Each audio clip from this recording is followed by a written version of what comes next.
بۆ ئەوەی لە کارەکانمان پەشیمان نەبین، بۆ ئەوەی ئەو شتانەی کە زۆر حەز و تامەزرۆییمان بۆیان هەیە ڕۆژگارێک نەبنە نەهامەتی بۆمان، لێیان بێزار نەبین، ئەم خاڵانە جەنابەت جێبەجێ بکە. یەکەم ئەو کارەی دەیکەی بە تەرازووی شەرع هەڵی سەنگێنە، بزانە شەرع پەسەندەیان نا. یەکەم جار پێش ئەوە لە تەرازووی قورئان و ڕێبازی پێغەمبەری صلی الله عليه وسلم ئایا لە شەریعەتی ئیسلامە جێی دەبێتەوە یان نا.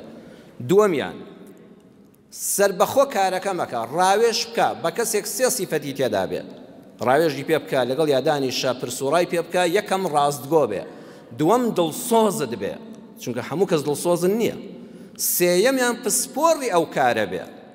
ئێستا تۆ خانوویەک دروستکەی پرس بە منی مامۆستای ئاینی بکەی غەڵەت دەکەی، ئەوە بێ پرس بە ئەندازیارێک بکەی کە پسپۆڕی ئەو بوارەیە.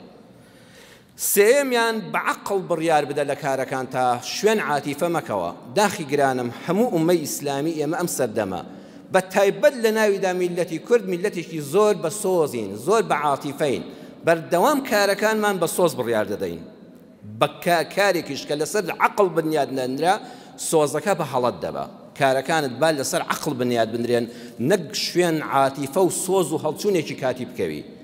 چوارەم داوای هاوکاری لە ئەڵڵا بکە، دوای ئەم سێ خۆناغە داوای هاوکاری لە ئەڵڵا بکە بە دوعاکردن، دوعای سەرفرازی لەم جومعەیەدا جەنابەت دەبیستی.